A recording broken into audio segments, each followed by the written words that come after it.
அஸ்ஸலாமு அலைக்கும் வரஹ்மத்துல்லாஹி வபரகாத்து. அடுத்து டாக்டர் சவுந்தரராஜன் என்ற பெயரில் படித்து பட்டம் பெற்று 4 வருடங்களுக்கு முன்பாக இஸ்லாத்தால் கவரப்பட்டு இன்று முஹம்மது சவுந்தராக இருக்கின்ற சகோதரர் பேசு. அஸ்ஸலாமு அலைக்கும். நான் பார்க்கவ குலம் என்ற உடையார் குலத்தில் பிறந்தவன். நான் படித்து கொண்டிருக்கும் பொழுது, கல்லூரியில் படித்து கொண்டிருக்கும் பொழுது, ஒரு தீவிர இந்துவாக இருந்தவன். அதாவது தீவிர இந்து என்றால் நீங்கள் நினைத்து பார்க்கும் அளவுக்கு இல்லாத அளவுக்கு, நினைத்து பார்க்க கூட முடியாத அளவிற்கு ஒரு தீவிர இந்துத்துவவாதியாக நான் இருந்தேன். நினைத்து பார்க்க முடியாத அளவுக்கு என்றால், நான்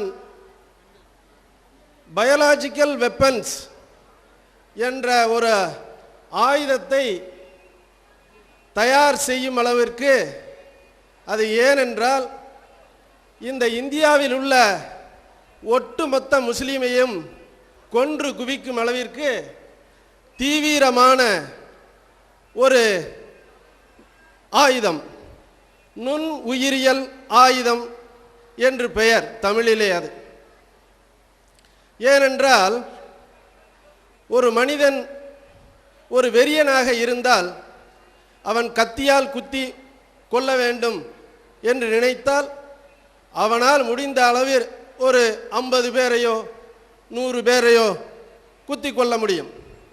அல்லது ஒரு பாம் வைப்பதாக இருந்தாலும் கூட சில 1000 பேர்களை மட்டும்தான் கொல்ல முடியும்.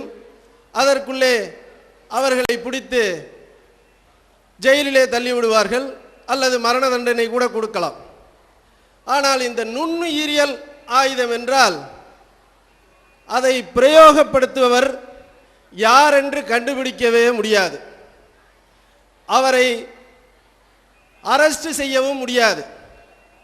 அவரை ஜெயிலிலே போட்டால் கூட அங்கே ஜெயிலிலே உள்ள ஆளுகளையும் கொன்று விடலாம். பிடிக்க வர்ற போலீஸையும் கொன்று விடலாம். அப்படி ஒரு உன்னதமான ஒரு ஆயுதம்.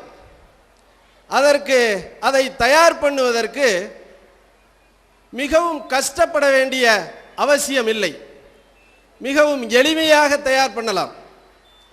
அதாவது வீட்டிலே சமைக்கின்ற குக்கரை ஒரு பெட்ரி பிளேட் என்ற ஒரு பிளேட், இனாகுலேஷன் நீடில் என்ற ஒரு நீடில், இது மாதிரி ஒரு மிகவும் அடிப்படையான ஒரு பொருள்கள் இருந்தால் போதும், அதை தயார் செய்து விடலாம்.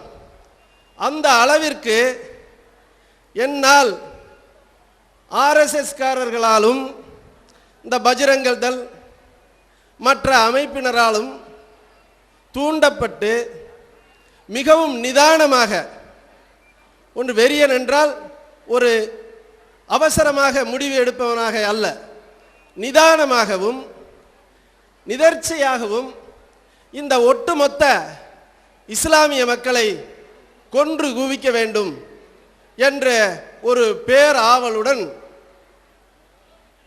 உருவானவன்தான் உங்கள் முன் நிற்கும் இந்த முகமது சவுந்தரராஜ மாறிய நான். ஆனால் இந்த தீவிரமாக இருக்கும் பொழுது எந்த ஒரு முஸ்லீமும் இஸ்லாத்தை பற்றி என்னிடம் கூறவில்லை.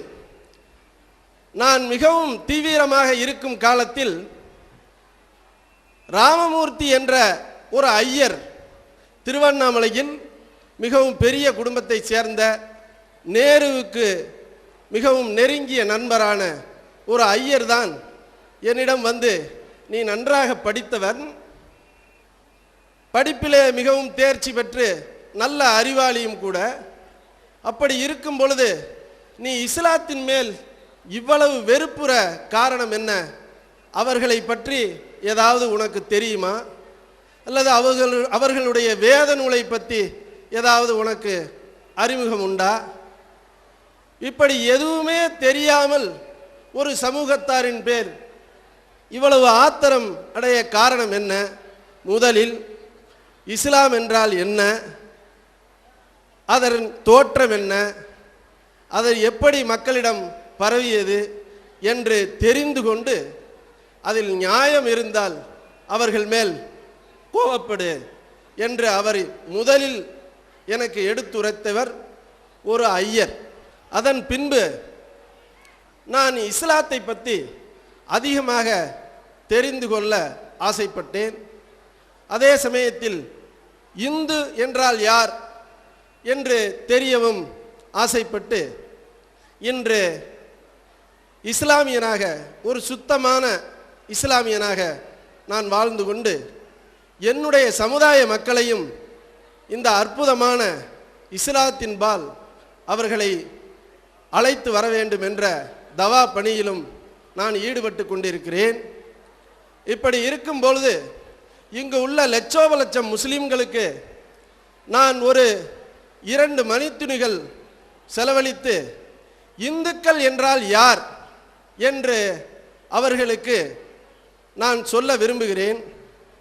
இந்து என்ற ஒரு பெயர் ஒரு மதத்தையோ ஜாதியையோ குறிப்பது அல்ல. அது ஒரு ஜியாகிரபிக்கல் நேம், அது ஒரு பூகோள பெயர், அது ஒரு தனிப்பட்ட ஒரு மதமே அல்ல. பார்ப்பனர்கள், அதாவது ஐயர்கள், தனியாக அடி உதை வாங்குவதற்கு பயந்து கொண்டு அந்த இண்டஸ் வேலி சிவிலைசேஷன் என்பார்களே, சிந்து சமவெளி நாகரிகம் என்ற அந்த சொல்லில் இருந்து திரிந்து வந்ததுதான் இந்த இந்து என்ற ஒன்று. ஜாதிகள் தான் இருந்ததே ஒழிய இந்தியாவில் அந்த இந்து என்ற ஒரு மதம் இல்லவே இல்லை. அடி வாங்குவதற்கு பயந்து ஒளிந்த இந்த பார்ப்பனர்கள் நாம் மட்டும் அடி வாங்கினால் அழிந்து போவோம், ஆகவே இந்த இந்து என்றொரு போர்வையில் அனைத்து ஜாதிகளையும் ஒன்று கூட்டினால் நாம் நிரந்து அடி வாங்கி கொள்ளலாம் என்ற ஒரு சூழ்ச்சியின் காரணமாக அந்த பூகோள பெயரை அந்த ஹிந்து சிந்து நதி கரையில் வசித்தவர்களால் பெயர் சூட்டப்பட்ட அந்த இந்து என்ற ஒரு பெயரை அவர்கள் காமனாக்கி, அதாவது சமத்துவமாக்கி இந்து என்ற ஒரு மதம் என்று அவர்கள் பொய்யாக அதை தோற்றுவித்து விட்டார்கள். ஆகவே இந்து என்பது ஒரு மதமோ மார்க்கமோ அல்லவே அல்ல. அது ஒரு பூகோள பெயர். சிந்து நதி கரையில் வசித்தவர்கள் என்றுதான் பேரே ஒழிய உங்களுக்கும் ஹிந்து என்று கூட சொல்லிக் கொள்ளலாம். ஏனென்றால் நீங்கள் சிந்து நதி கரையில் இருந்து அப்படியே வந்தவர்கள். ஆகவே அது ஒரு தனி ஒரு மதமாக சித்தரிப்பவர்கள் யார் என்றால் பிராமணர்கள் மட்டும்தான் என்ற ஒரு உண்மையை, ஆராய்ச்சி பூர்வமான ஒரு உண்மையும் அதற்கு சான்றுகளும் நிறைய இருக்கின்றன. இந்த உண்மையை உங்களுக்கு சொல்லியவனாக நான் இதிலிருந்து சற்று விடைபெற்றுக் கொள்கிறேன். வாஹிர் தவான் அல்ஹம்துலில்லாஹி ரப்பில் ஆலமீன்.